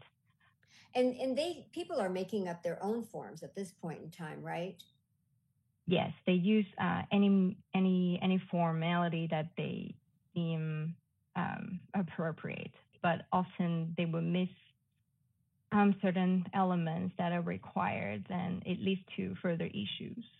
Okay, so this really could ultimately help people if these logs were requested. I could see how it would be helpful anyway. Right, that's the intent. We're trying to have a courtesy document, provide some direction, at least as a starting point, so then everyone is aware of the requirement, what is asked of them. Yeah. If I may, Ms. Chung, if it's not required that the list of psychological duties performed, if it's not required under the regulations to include that in a log, another reason to consider omitting that is it creates just another thing also for the staff to review. It just creates another area of like, wait, did people do that correctly? Did they not do it correctly? When if it's not required for the log, it's already covered in the supervision agreement and could lead to headaches for both the staff and the applicant and the supervisor if they don't fill it out correctly. Dr. Winkleman, I think, but Ms. Chung should correct me, I think they rarely actually request these logs so that the staff doesn't see them on a regular basis. Is that correct, Ms. Chung? Right. It's only when issue arise, then we would request it so then we can have more information to review them. Because there will be times that they're counting less hours than they're supposed to be, and we want them to have those credits to help them, based on the weekly log information. So it's more likely to be helpful if they're requested, but it's rare, it sounds like, that they actually get requested and looked at by the staff. Is that correct? Yeah, we ask them on occasion, only when the VOE issue cannot be resolved or we need more information to help us with the review. Dr. Winkleman, does that help? Yes, I'm aware that it's not frequently requested. That was clarified. I appreciate it. I just think there's some pros and cons to creating a form that is more complex than required. Yeah, and people don't have to use it. We have to remember, right? They don't have to use it. They can create their own form without all of that, right? Exactly. So it is up to the discretion of, the committee and the board, what they choose to do. And with the form, just taking into consideration the comments, especially of the supervisors on this call, who have commented, hey, it's, please add some more. If you're going to include the list of psychological duties performed, I do agree with their suggestions of just making it a little bit clearer and easier, but just it's for the committee's consideration. I think as I said initially, I think having the courtesy form is a great idea. Thank you. And your idea too, that we make it really clear that this is a courtesy log. It's just a sample, but they are required to keep a log however they choose to do that, that fits within the regulations. And may I just mention, I'm going to echo Ms. Chung. This is a starting point. We can revisit this if it's not working, but I do love the fact that we're trying to create a courtesy document to help people. And so, but it is definitely a starting point. So it's not ironclad. We can shift it. Yeah. Okay. Any other public comment? Yes, indeed. Yeah. We have a request from Joy Marquez. Hold on. Okay. Dr. Marquez, we are sending you a request to unmute your microphone. Hello, can you hear me again? Yes, go ahead, please. So I'm listening to the discussion, and the form does say to maintain a written weekly log of all hours of SPE.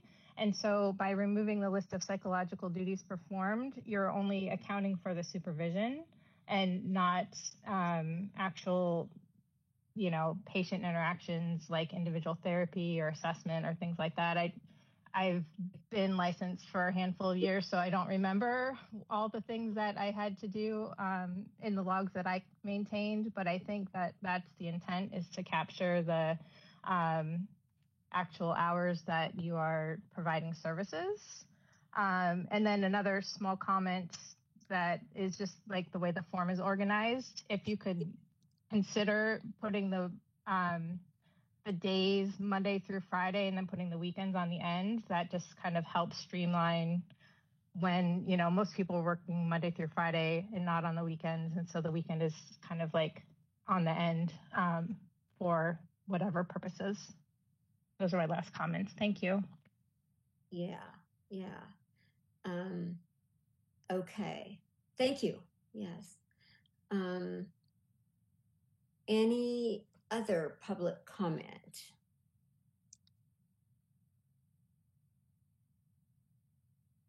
There are no other requests for public comment at this time. Okay, great. Great. Let us go back to the committee. Committee members, do you have any other comments or questions? I'm happy to amend my initial motion if necessary, if based on our discussion. Whatever you guys think. Well, how would you amend it? That's what I'm saying. If we want to, I'm open to hearing. I'm just excited to get a courtesy document out there. Yeah. But there were a lot of suggestions.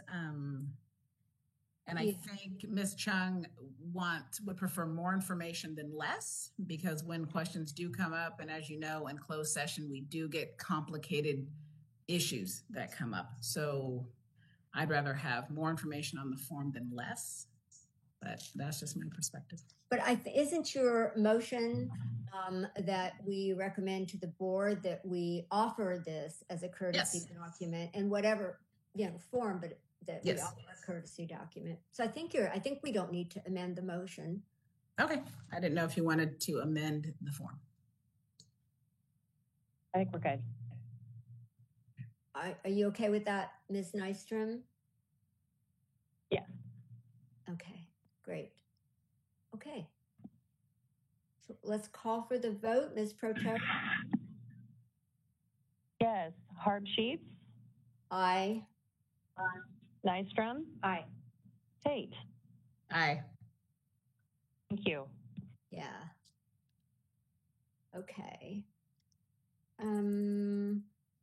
We will go on to the next agenda item, number 9, and that is to discuss a date, the content and propose a date to convene a stakeholder meeting relating to the role between a licensed psychologist, a licensed educational psychologist, and individuals with a pupil personnel services credential.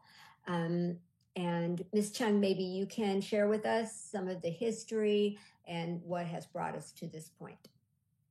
Yes, absolutely. Thank you, Dr. Harp Sheets. Back in October 2019 at the board meeting, excuse me, the board voted at that time to co-host a stakeholder meeting in the future, mainly to solicit input on how to best inform consumers regarding the respective roles of the three professions that we regulate, along with the Board of Behavioral Sciences, the Commission on Teachers Credentialing,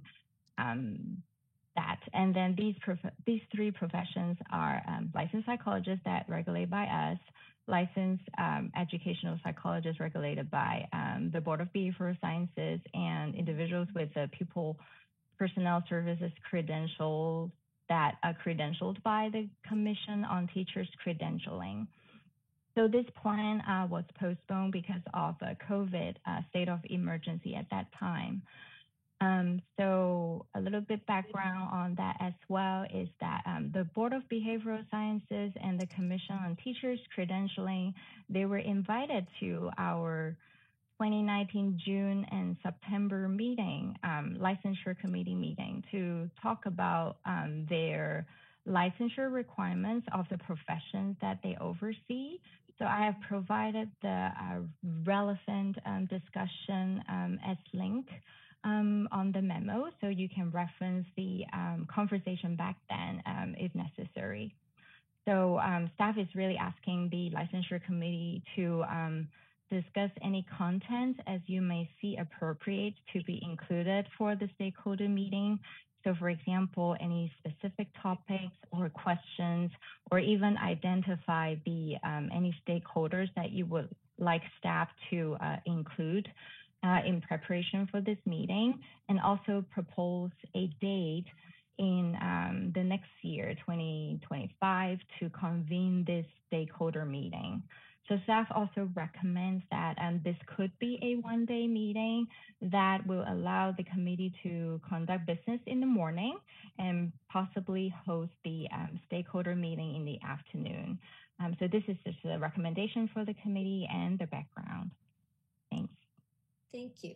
Okay, let me open it to committee members for your thoughts on where we are on this issue. For me, I'm glad we're revisiting something that we started in 2019. So 5 years later, we're going to get it done. So the licensing committee has 2 meetings a year, one in that January, February timeframe, and one in July, August. So I don't know which one we're going to pick, but I assume it's going to be one of those licensing meetings, as I said, business in the morning and stakeholder in the afternoon. But I'd like to give people enough time to get it into their schedule since we're going to invite stakeholders. And I have to admit, I would defer to Ms. Sorek. She usually has a pulse on the stakeholders, and Dr. Winkleman would, as well as who we would like to invite to this event. So those are my initial comments, but I'm glad we're getting to it after 4 or 5 years.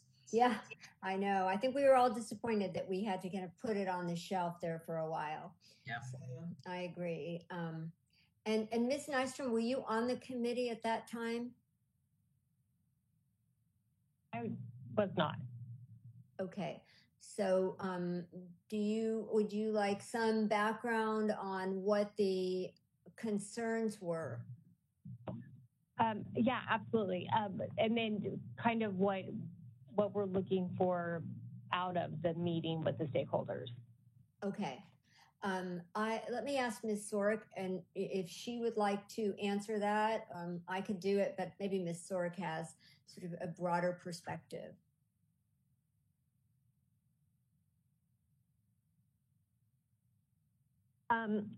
So the background on this was that it was discussed at, I think, a board meeting initially, and then it was referred to the licensure committee meeting, that there was some confusion at the consumer level about who did what kind of service.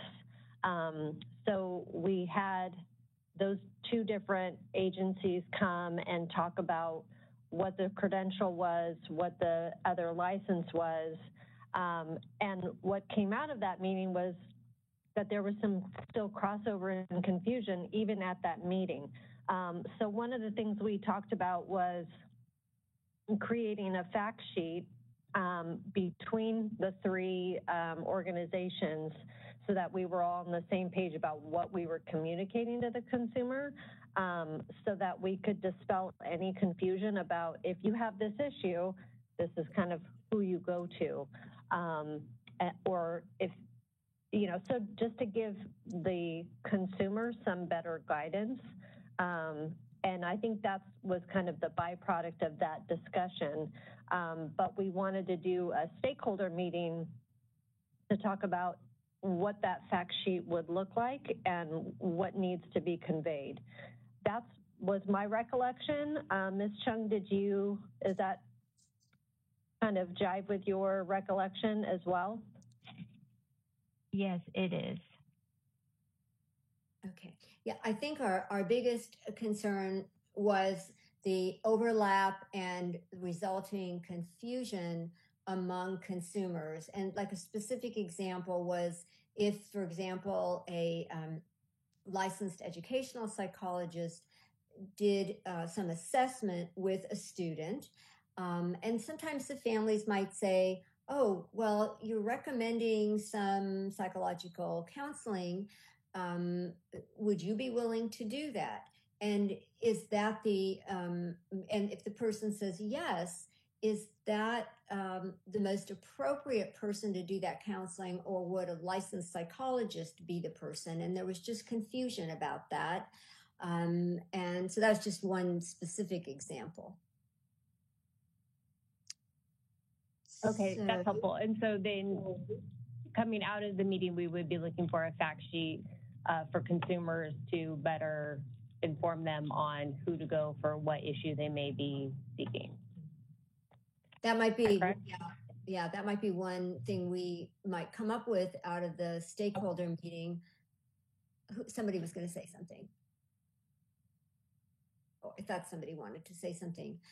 So I'm looking at what we're being asked in this agenda item. So we're being asked to recommend content and a date, the content of a stakeholder meeting. Who might we want to recommend for inviting as stakeholders, and what might be a date. So let's talk about content first. What are the items you might think, committee members, that we would want to include? I would think that not in a repeat fashion, but some parts of the presentations would be provided, just so everyone in the room is on the same page. And if new stakeholders were coming, they would understand the differences and the goal that we're trying to achieve. Okay. And our goal is to provide clarification so there's not that level of confusion.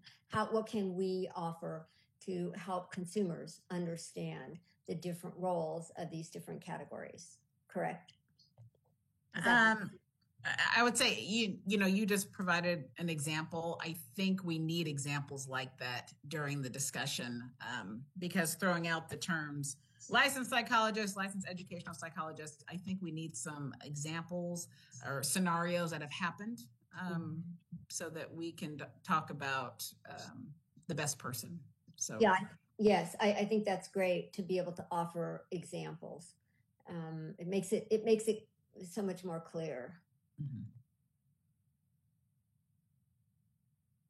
So, okay, if that's basically the kind of content we're talking about, go ahead. I was going to say another suggestion. If we do this meeting, the second half of the year, the equivalent of this meeting, the July, August, it might give us, and I don't want to say it because it sounds like a lot of work. Maybe we have time to send to the stakeholders a survey or question, something, so we have a little bit of data. I know it's more work, but if we're going to do a meeting and truly include the stakeholders, it might be helpful to know where they're all coming from with their with confusion they've experienced with consumers. Yeah. Yeah. Ms. Nystrom, any thoughts on your end? I guess I am curious if the Board of Behavioral Science and the Commission of Teacher Credentialing already has information, that's available to the public concerning, what their roles are, that we can look at to see where some of the questions are. I want to make sure that it's still relevant, I guess, since I wasn't part of the 2019 question, that there still are concerns now that we're 5 years forward. Mm-hmm. Yeah. So it'd be important to look at what kinds of information is out there. And we have our own brochure too. What do psychologists do? Exactly what we title it. Yeah, exactly. And I think you're right. And maybe that could be part of the content, kind of sharing that information and identifying where is some overlap here. And by providing this different information to the public, are we creating any kind of confusion too? Mm-hmm. So thank you. Are you thinking that, like with Dr. Tate's suggestion, that maybe we give ourselves the time to do some research between now and next mid-year meeting for this committee and the stakeholder meeting? Assuming it would be on the same date. It seems to make sense to me, so that we're very well prepared. Yeah, and it gives people time to plan. Yeah. Okay. And how about the idea that we do it in a one-day meeting? We conduct our business in the morning, stakeholder meeting in the afternoon. I think that's a nice idea. Yeah, I think so too. Okay, would either of you like to make a motion?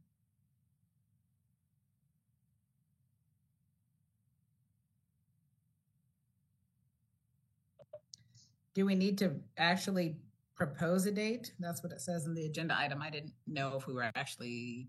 Well, we could say the second meeting of the the second meeting. Okay. Yeah. Ms. Nystrom, I feel like I've been owning all the motions. Do you want to do this one? Okay. I propose that the licensing committee move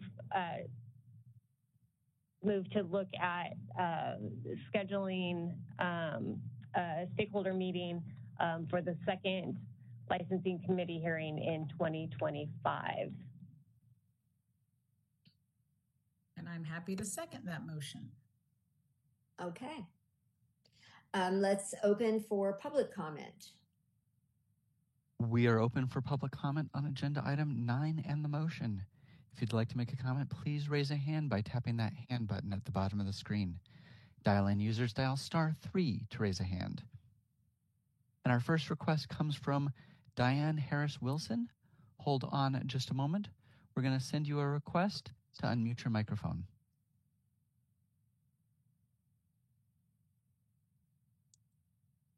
Hello? Hello. Go ahead, please. Oh, that was easy. Usually it takes me a minute to kind of respond to this. I think that, hello, I am a licensed psychologist as well.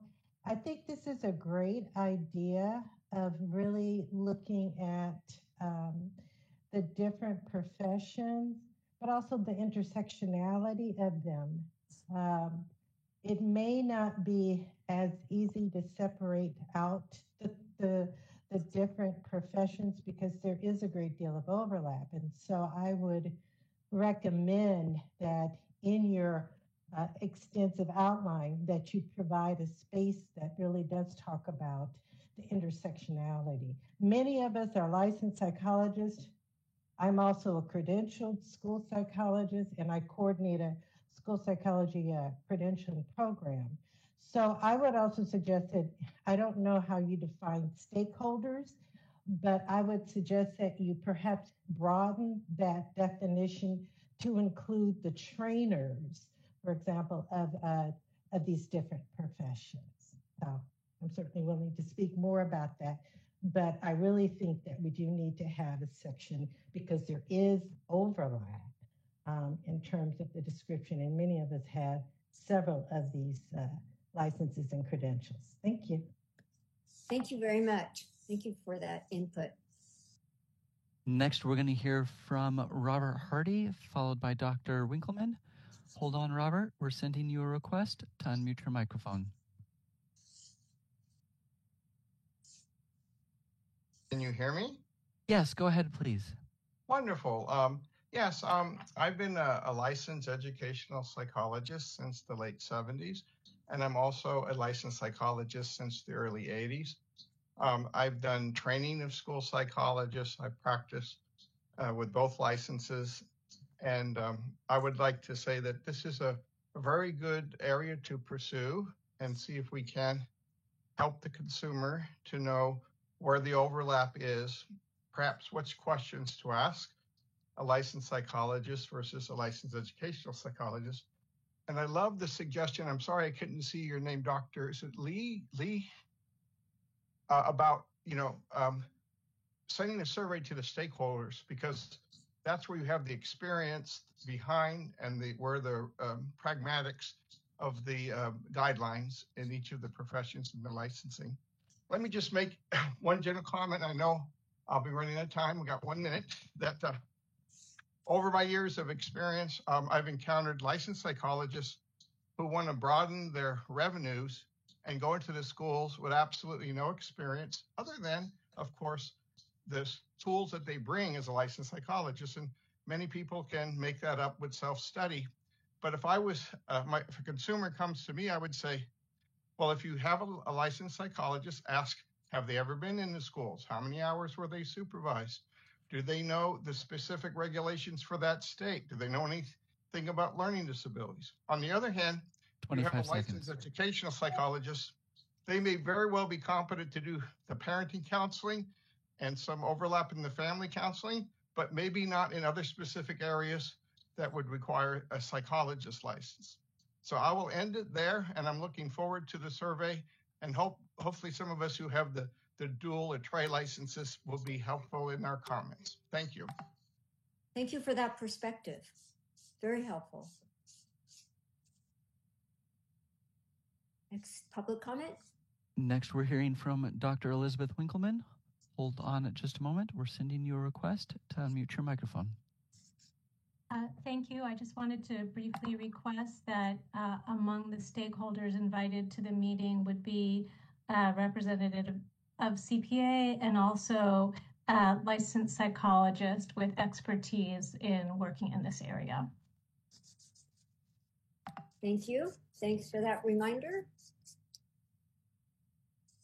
And that was our last request on this agenda item.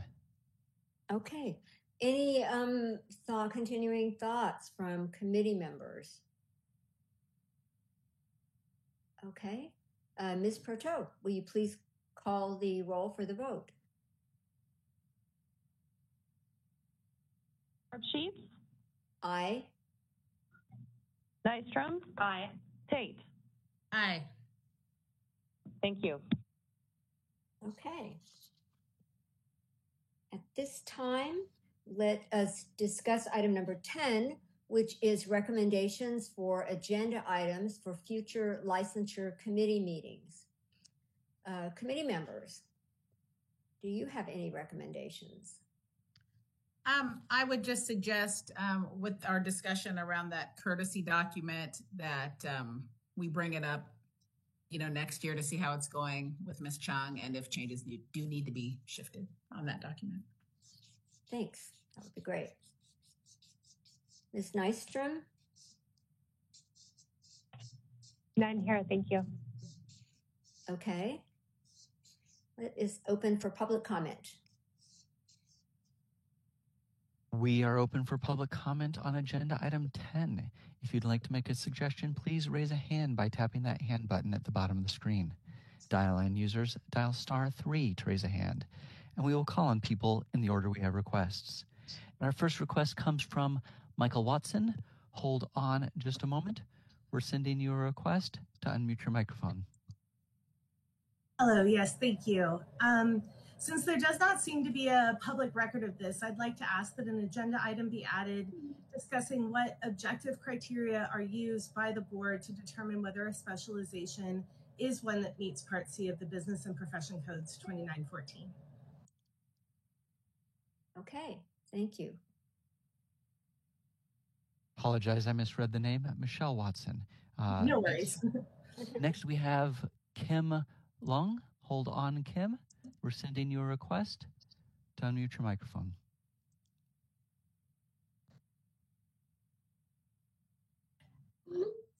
Hello, are you with us, Kim? Yes.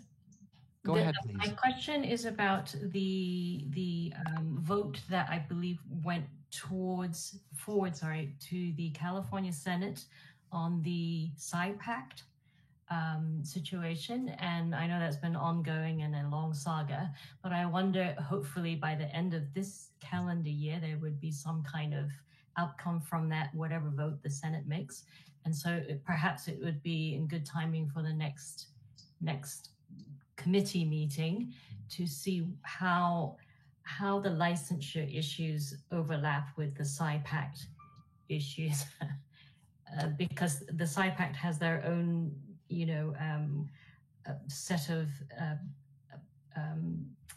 guidelines or requirements, rules that guard the teletherapy portion of it, and parts of that have been very confusing to me if we ever get into PSYPACT, pros and cons either way. But I was just wondering how the board would see that in terms of the licensing issue, particularly where the licensee sits versus where the client sits. Mm-hmm. Okay. Thank you. Thank you. Any other public comment for recommendations for items on a future licensure committee meeting? That was our last request. Okay. Thank you. Okay. That concludes the open session of the licensure committee meeting for today. And the committee will now meet in closed session to discuss and consider qualifications for licensure. And a reminder that at the conclusion of the closed session, we will be adjourning the meeting. We will not return to open session. Thank everyone for coming for the public input, which has been extremely helpful.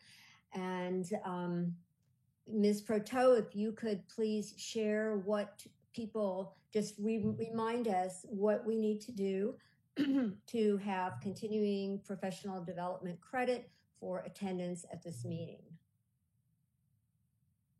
Thank you, Dr. Harpsheets. Yes, thank you for attending the Licensure Committee meeting. You will receive 2 hours for your participation under CPD category number 1, attendance at a Board of Psychology meeting. For your records, please note today's date as July 19th, 2024, the name of today's meeting, which is the Licensure Committee meeting, and 2 hours. If you called in, please email bopce@dca.ca.gov with your name, license number, and phone number used to call in. If you signed in using a computer or a mobile device, your attendance is automatically documented and no further information is necessary. Just as a note, the board has a courtesy form provided to aid in tracking CPD should you wish to use it. This is posted along with many other CPD resources on the board website, and it can be accessed from the quick hits on the right side of the main splash page at the link entitled Continuing Professional Development. At this link, you will find several resources, which include the full text of the regulations for this model, as well as various frequently asked question documents that have been compiled for reference and clarity. Thank you. Back to you. Okay. Thank you again. This will close the open session portion of the Licensure Committee meeting of the Board of Psychology. The meeting is adjourned.